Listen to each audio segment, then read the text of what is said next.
Well, hey there, everyone. It's Mrs. Estero, and I'm here with another First Chapter Friday. I'm really excited for the month of November because it is Native American Heritage Month, and it's a great time for me to bring you some wonderful stories that feature Native American characters and sometimes issues. The book that I selected for you today is presented by Rick Riordan. He is the author of Percy Jackson series, and he wrote the foreword for this story. So he is a promoter of this book, and I think you're going to love it. It's called Race to the Sun, and the author is Rebecca Roanhorse. Before we get into it, I want to make sure that you have your First Chapter Friday sheet. It's good to print these and keep them maybe in a reader's notebook, and you can keep track of the books that you're hearing. So when it's time for your next read and you need some information, you can flip back and see which ones you enjoyed. It's free, and I'll be sure to link that in the video description. Let's take a listen to what the story is about. I'm going to be reading from the inside of the book jacket. Okay. Lately, seventh grader Nizhoni Begay has been able to detect monsters like that man in the fancy suit who was in the bleachers at her basketball game. Turns out he's Mr. Charles, her dad's new boss at the oil and gas company, and he's alarmingly interested in Nizhoni and her brother Matt, their Navajo heritage, and the legend of the hero twins. Nizhoni knows he's a threat, but her father won't believe her.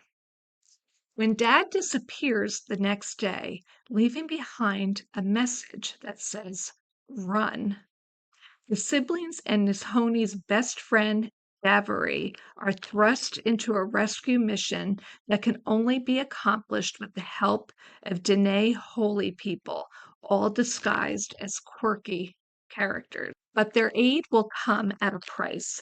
Kids must pass a series of trials in which it seems like nature itself is out to kill them. If Nizhoni, Mac, and Davery can reach the House of the Sun, they will be outfitted with what they need to defeat the ancient monsters Mr. Charles has unleashed. But it will take more than weapons for Nizhoni to become a hero that she was destined to be. Okay, so let's get into Race to the Sun. For those of you who love adventure, you're going to love this one. And the first chapter is called I Can See Monsters. My name is Nizhoni Begay, and I can see monsters. In fact, I'm looking at one right now.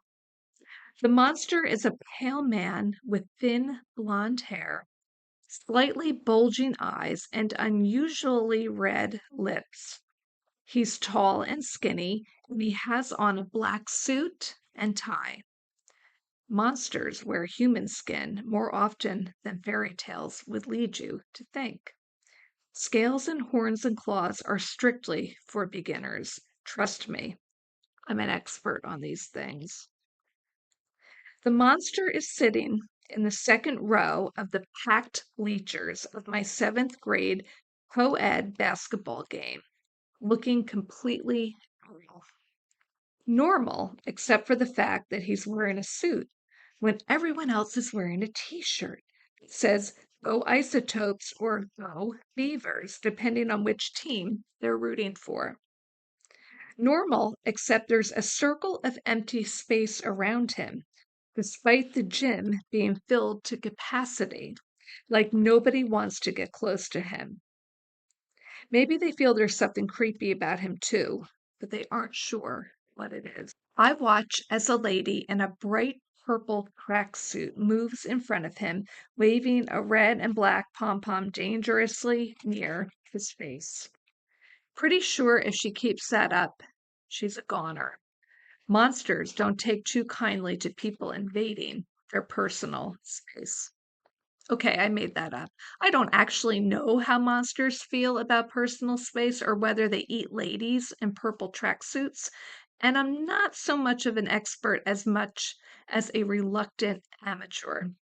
I mean, I've only been able to sense monsters for a few months.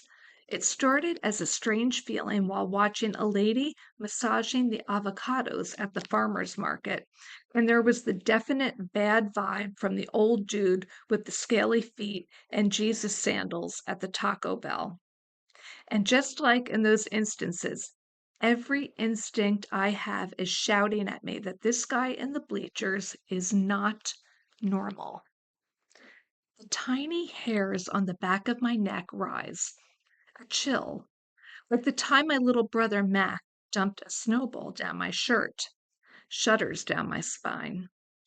Out of habit, I touch the turquoise pendant I have taped to my chest underneath my shirt. I'm not supposed to wear it during basketball games, but knowing it's there helps me feel brave. Nizhoni, the way this school year has been going, trying to be brave has become almost a full-time thing. When I left my big public school and transferred to ICCS, short for Intertribal Community Charter School, and pronounced IX, I really thought things would change for me. And by change, I mean I'd have a lot of friends and be popular. After all, every student at IX is Native American, just like me. But I've been at IX for 2 years now, and nothing is different. I'm still not popular, and I'm definitely not cool. I'm just Nizhoni Begay. Coach, I whip my head around because of course I'm not listening. Hello, monster. And she is right there in my face. So close, in fact, that drops of spittle fly out of her mouth and hit my cheek every time she shouts my name. I surreptitiously wipe off the spit, trying not to look completely grossed out, even though it's pretty gross. Coach is no monster, but she has issues with personal space too. She's always in mine. She's also a little short for basketball, but no one would ever tell her that because she makes up for being height challenged by being really loud. Coach is Hopi, so it's not her fault she's short. Besides, she's scary in other ways. I'm not worried she will eat my eyeballs for hors d'oeuvres or anything. Eyeball hors d'oeuvres are very popular with monsters. I read that somewhere, FYI.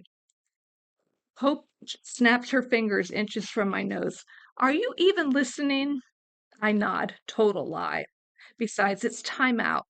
Nobody listens during timeout. There's 5 seconds left in the game, she yells. Your focus should be on me. She points at herself with two fingers and your teammates. She gestures at the group of seventh grade boys and girls now huddling around me.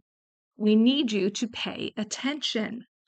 Sure thing, coach, I chirp obediently, but honestly, all I can think about now are eyeballs stacked like meatballs on a toothpick for easy snacking. Coach is talking again. Okay, Davery is going to pass the ball in. Who wants to take the last shot? I'll do it, I say, raising my hand. The rest of my team groans in disbelief. Put your hand down, Natsani, coach snaps. You're standing right beside me. Oh, right. I lower it. But I can take the last shot. Coach looks at me. The whole team looks at me. I stand a little straighter to seem extra tall. I, in fact, am not height challenged. I have a good inch and a half on Coach. I'll take the last shot, I repeat firmly. Are you sure, Nishani? Davery whispers. He's my best friend. Okay, my only friend, and always has my back. But right now, he looks a little worried. His brown eyes are narrowed in concern behind his glasses, and his lips pressed together thoughtfully. He runs a nervous hand over his short, cropped, curly hair. Easy as pie, I insist. You pass the ball to me. I'll be at the top of the key, and swish, isotopes win. I bust out my most confident smile. Davery just crinkles his brow. Does anyone else want to take the last shot? Coach asks, looking pointedly at the rest of the team. Everyone looks down or away, anywhere else but at Coach because no one wants that kind of pressure. Anyone? She asks again, desperate. I clear my throat loudly. Okay, Coach says, resigned. Davery passes the ball to Nizhoni. Nizhoni, you take the shot. Be ready. Movement in the bleachers catches my eye. It's the monster.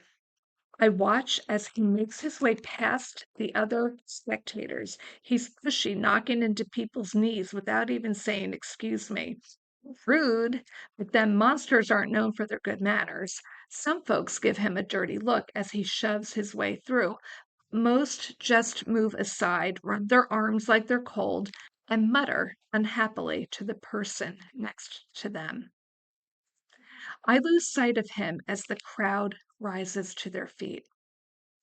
I twist my neck this way and that, straining to see where he disappeared to in the midst of screaming fans, but he's gone, lost in a sea of black and red. Coach claps just as the buzzer sounds, signaling the end of timeout.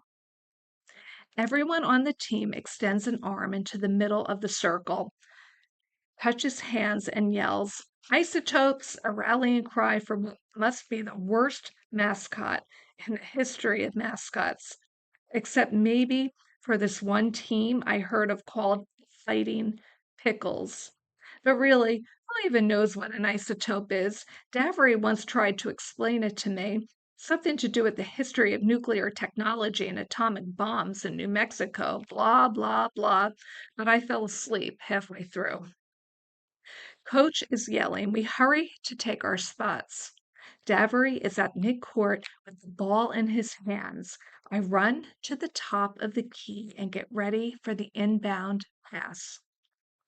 I try to visualize the winning shot I'm about to make, like Coach tells us to. I can see it all, the crowd chanting my name, my teammates hoisting me on their shoulders and leading me around the gym in victory, just like a champion in a sports movie. Everyone will know me. I'll be a superstar. Fame, glory. I take another quick peek at the crowd, double checking for the monster in the suit. Nothing, nothing. No, wait. There he is.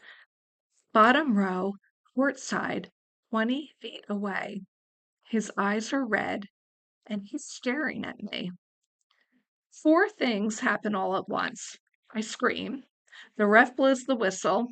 Davery shouts my name, and I turn toward him just in time for the basketball to hit me smack right between the eyes. And that was the first chapter of Race to the Sun. This book is very action packed. The action picks up pretty quickly towards the beginning of the story. And like I said, if you're a fan of Rick Riordan, you should really check this one out. I hope that you enjoyed my selection this week. If you have any titles that you would like to see featured on my channel, leave a note in the comments and I'll do my best to make it happen. Until then, I'll see you next Friday and happy reading.